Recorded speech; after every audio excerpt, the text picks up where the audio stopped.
home for the Michigan-California Lumber Company. For nearly a century, we've been taking care of these forests. We farm 75,000 acres of timberland, harvesting about 1,000 acres each year, producing 50 million board feet of lumber, enough to build 3,000 homes. Harvesting these trees is no easy task. It requires careful planning and preparation, up to a full year in advance. The area that will be harvested is carefully selected. A thorough logging plan is drawn up, including where roads and landings will be placed, where buffer zones will be in effect to protect the environment. Then the plan is scrutinized by logging representatives, foresters, and state regulators. The falling operation requires the skill and experience of professionals, rugged individuals working together as a team. They start early, long before the first rays of sunlight stretch across these woods. Directing this particular team is one man who knows logging, who has spent most of his life in the woods, Bob Beard. You go in and pick your timber to fall and build your roads into it. Then you go in and fall your timber. You gotta kind of look at your trees, see which way they lay and how they're going to fall. Hell, they might fall any direction. But you got to pick out the best way, you know, to keep them trying to break them all up and decide where is the best place to put this tree. And then you put your undercut in it and fall it, watching other trees around you to see that the limbs of the widowmakers don't come back and get you. And you get her down, why, then you got to go buck her. Get all the limbs off, clean it up, or it'll make lumber.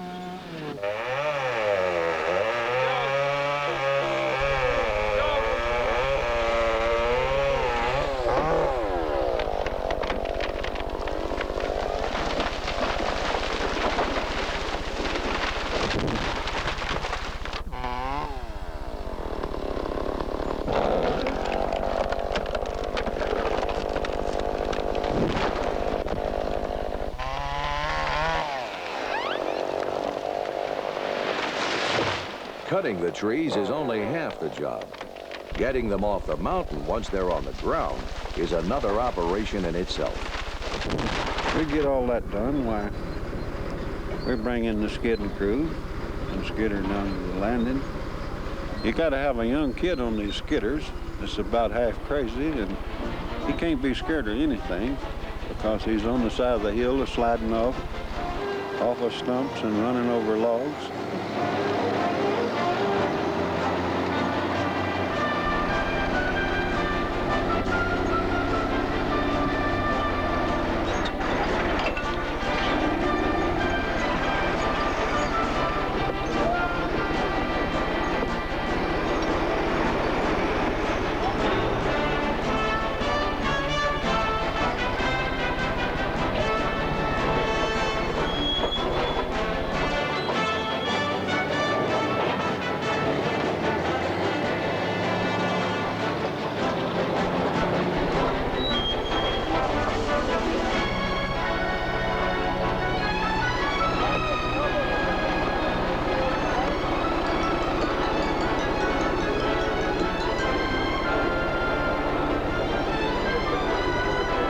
And then the choker setter, why, you pick you up a choker setter that's a good husky kid and teach him how to set them chokers.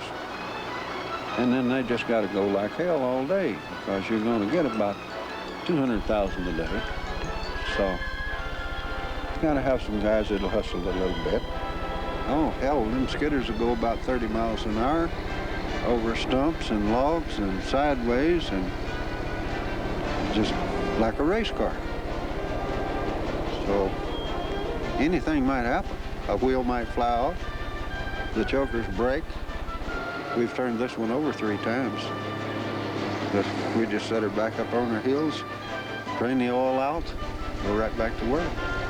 And that's the way you get your logs down to the landing. After the logs reach the landing, there's still more work to be done. Cutting and trimming, making sure all the limbs and bumps are removed before they can be loaded onto the trucks for the remainder of the trip down the mountain to the mill. Well, now this front-end loader operator has got to know what he's a-doing.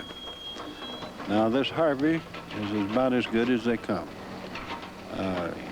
He knows how to balance his trailer, set it on the ground where the truck driver can back right into it.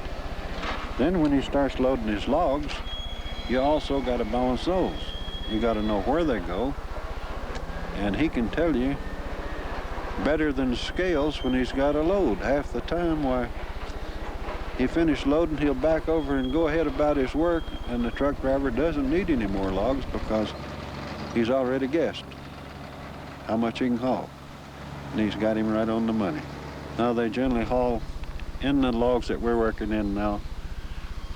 We are average about 52 per truck. We're logging now around 21 to 29 loads a day, which is pretty good with the timber we have these days. I've seen as high as 18 three-log loads lined up. But that was back when the timber was big and a lot of pumpkins.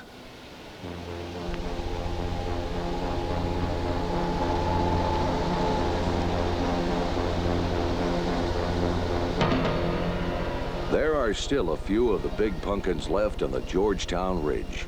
Some reminders of how it was years ago. Michigan-California Lumber Company began its operations a century ago. It was valuable stands of timber such as this that lured men to the forests, just as gold had called men to the mother lode in earlier years. They came to harvest the great trees of the Georgetown Divide in the Sierra Nevada, a ridge that runs westward from Lake Tahoe to the Central Valley of California. A giant sugar pile, said to be the finest in the nation, producing lumber of the highest quality, growing 200 feet high, 8 to 10 feet in diameter. This was another kind of gold rush, luring rugged, hard-driven individuals, eager to claim the riches of nature.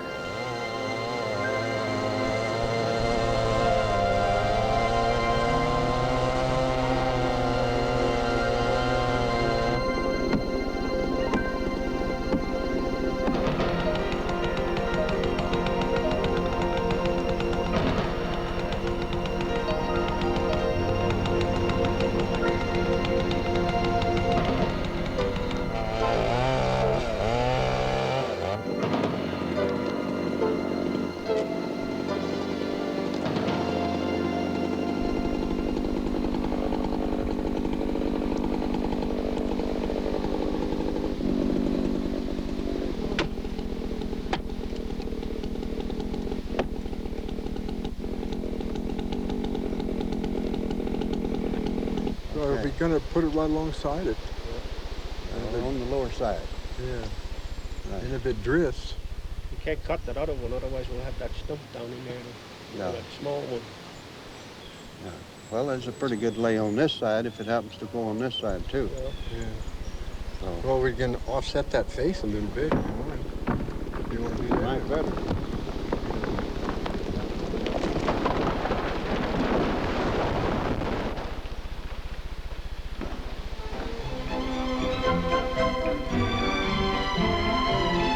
It took a special breed of man to fall this type of timber. A lot of muscle and some degree of ingenuity. Most of the logging was done by hand. Today, the entire operation at Michigan Cal is quite different. Chainsaws have replaced axes and hand saws. Trucks have taken the place of steam donkeys, rail cars, and the cable operation. Even the mill has entered the computer age. At the mill, the logs are delivered to a storage area called the log deck. Here they're unloaded and stacked, and constantly watered to prevent the growth of bacteria which can cause discoloration.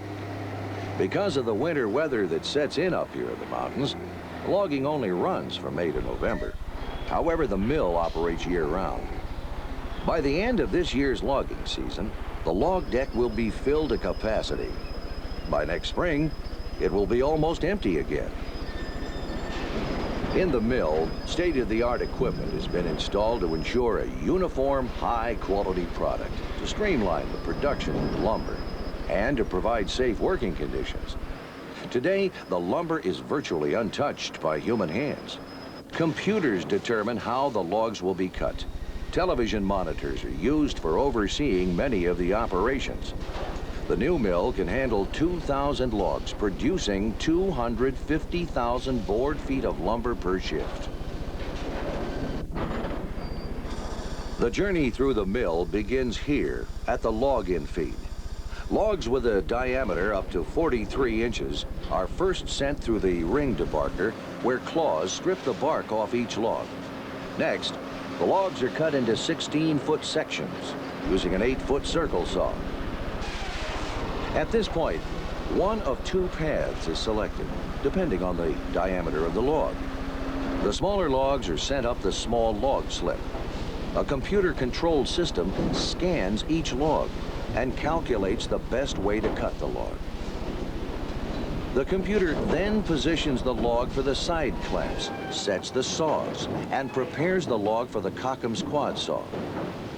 4 band saws, 2 side chippers, and 1 bottom chipper make fast work of the log, handling 1 log every 12 seconds. After cutting, the center cant may be sent to the gang edger, a machine that's capable of taking cants 12 inches high by 36 inches wide. Or it may be sent to the 6-foot horizontal resaw, where the board is cut in half. After sawing, the boards go through an unscrambler and are sent to one of 2 edgers. Logs greater than 43 inches in diameter go through a Rosser head debarker, where the log is stripped clean. Then, the giant log is sent up the slip to the pony rig and a 9-foot band mill. The Klamath carriage, with a computerized set work, holds and positions the log for the best cut.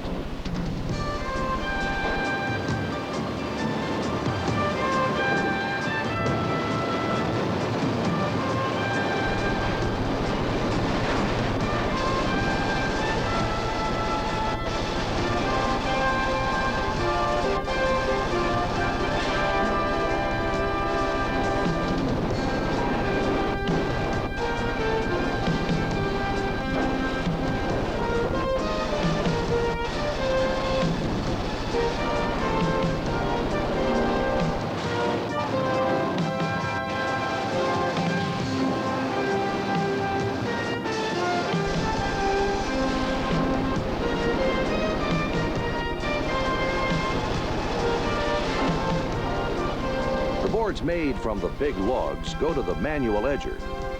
Double thicknesses of lumber can be transferred to the resaw, where they're cut in half. The center cant is transferred to a gang saw, and the resulting boards are transferred by belt to the unscrambler.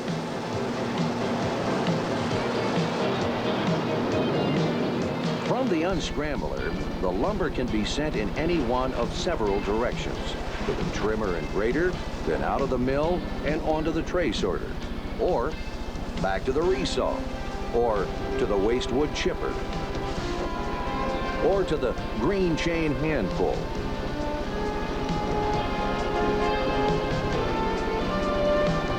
Boards sent to the edger are sawn to achieve the highest grade and to square up the edges.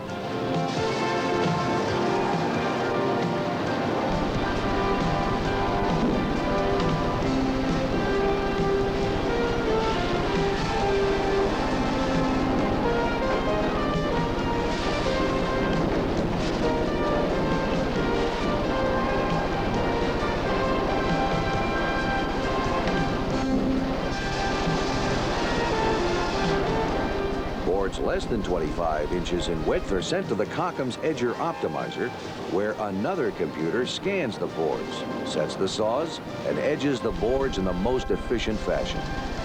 Once again, the computer not only optimizes the finished boards, but does it in record time. This edger handles approximately 18 boards per minute. The boards are then sent to the lumber table, graded and end trimmed. Electronic sizing ensures that boards of the same size and grade are placed in the same tray in the tray sorter. Throughout the process, nothing is wasted. Here, culled logs are sent through a chipper, which converts the logs to wood chips used in the manufacture of paper pulp. From here, about 85% of the lumber goes to one of 36 drying kilns, where the drying process will take anywhere from 4 to 20 days, depending on moisture content, thickness, and species. After drying, the lumber is transported by a 400-foot belt conveyor to the planing mill, where the surfaces of the boards are plain smooth. Here again, each board is individually graded for size, moisture, and quality.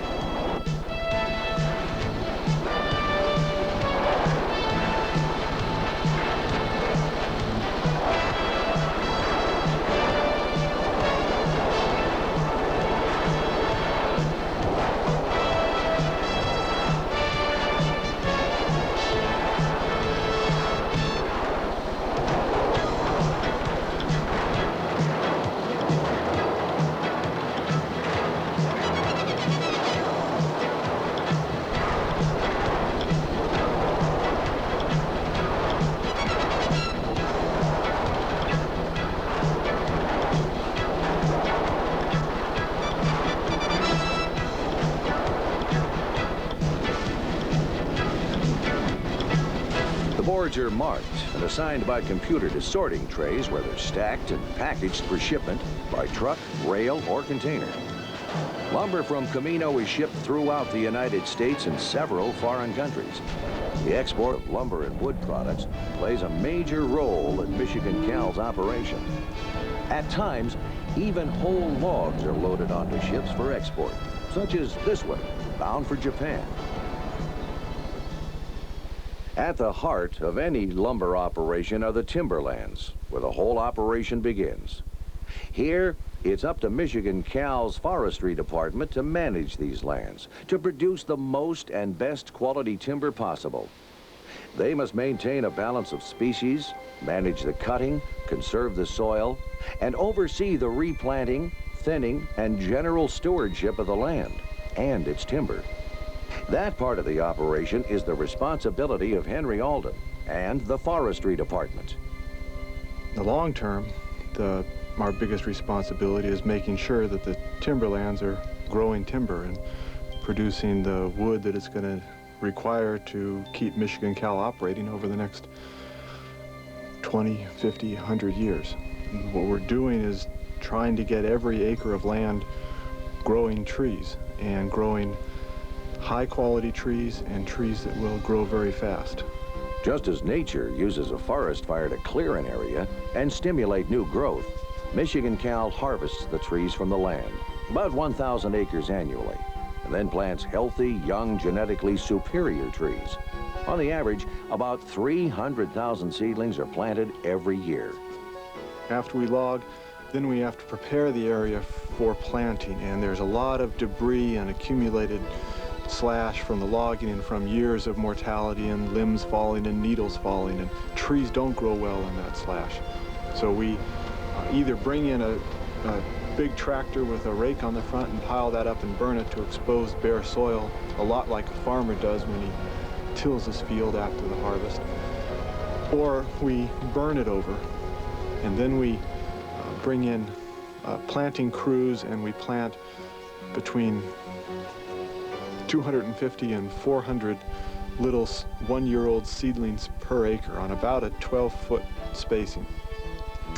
And this is another area where we're finding that changes are occurring, that it's becoming more and more important to get good seedlings. Now we're finding that if you take seeds from good parents, you get better seedlings, and better seedlings mean better trees.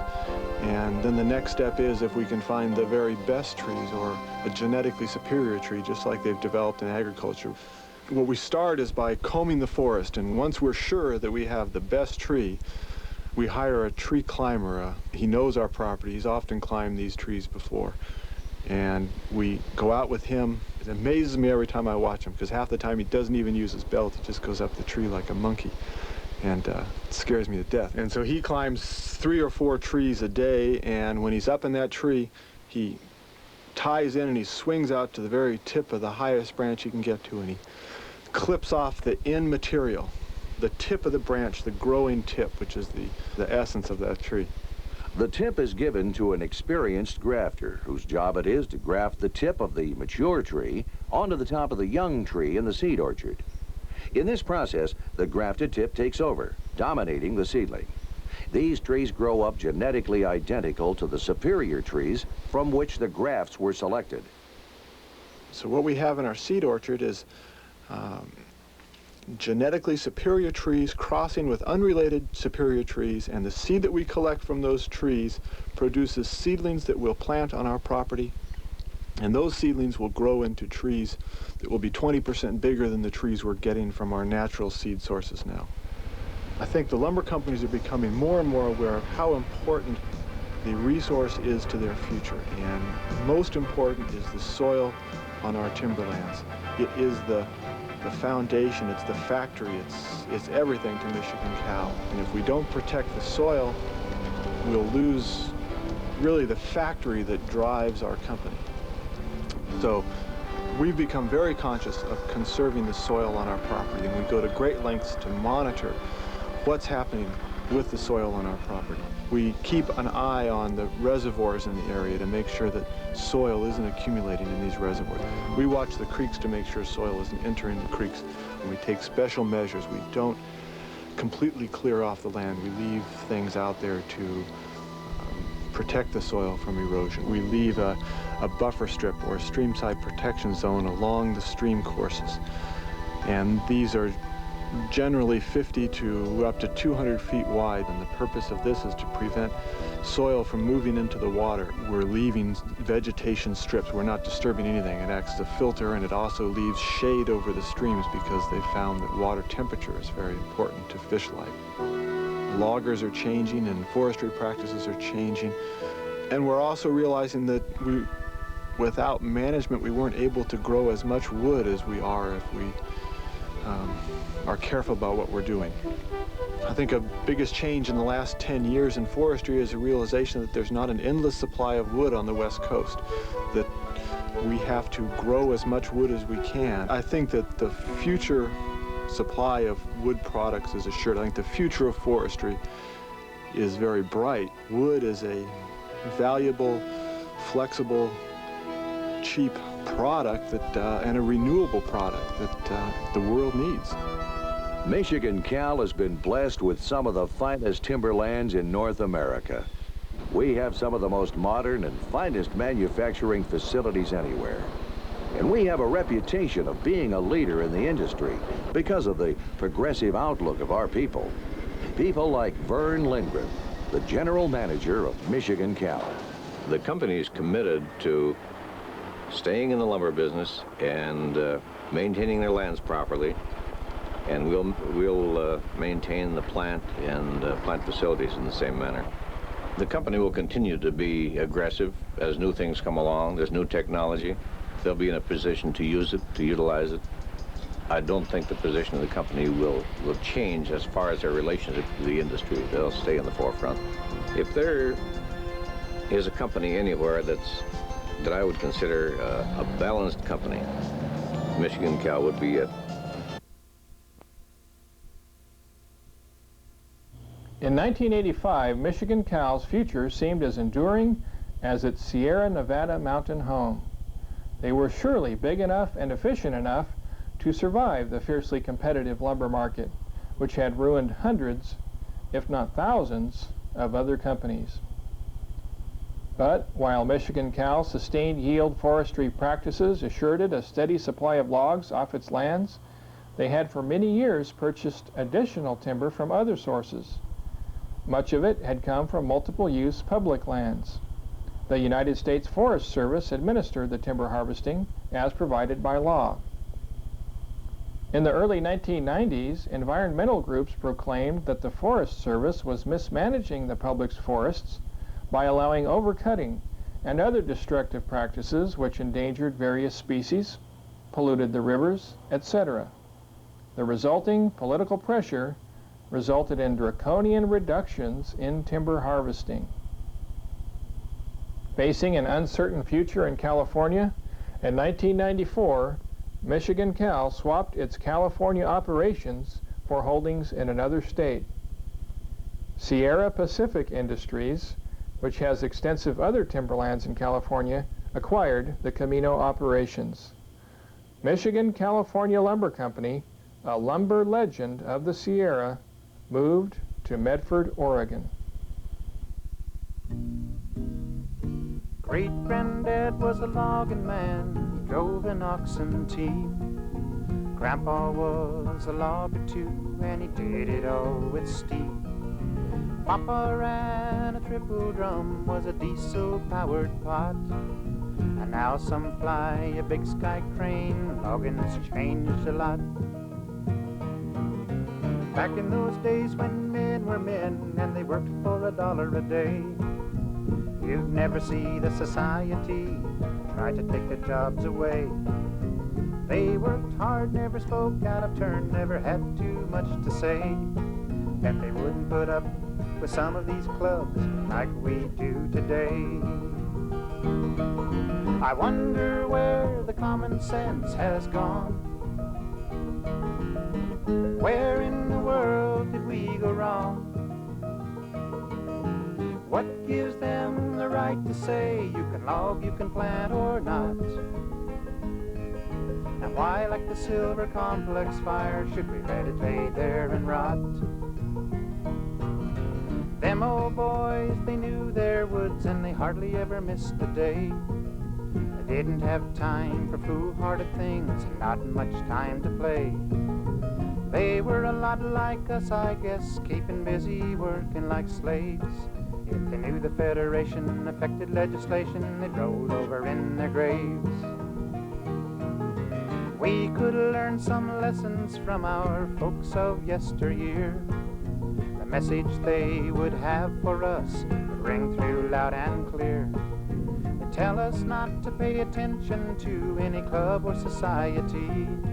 That would tell us to let old Yellowstone burn, 'cause it started naturally. I wonder where the good old common sense went. Is it like time, did it get spent? Why would these educated men, some with full degrees, tell us after a major burn that we shouldn't be planting trees?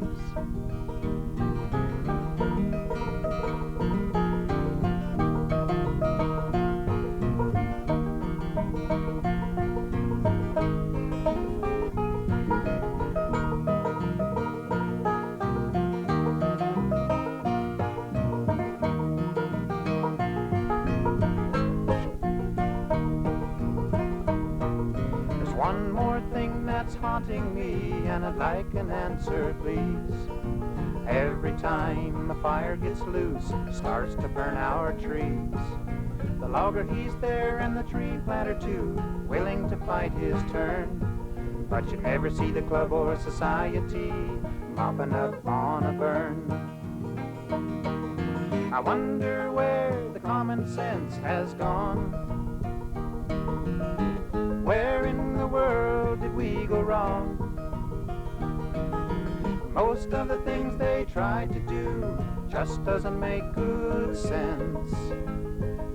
It seems to me they've educated themselves beyond their intelligence.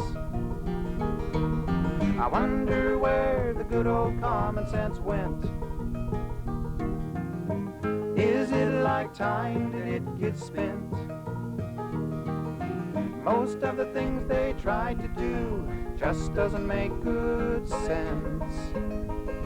It seems to me they've educated themselves beyond their intelligence. Yes, it seems to me they've educated themselves beyond their intelligence.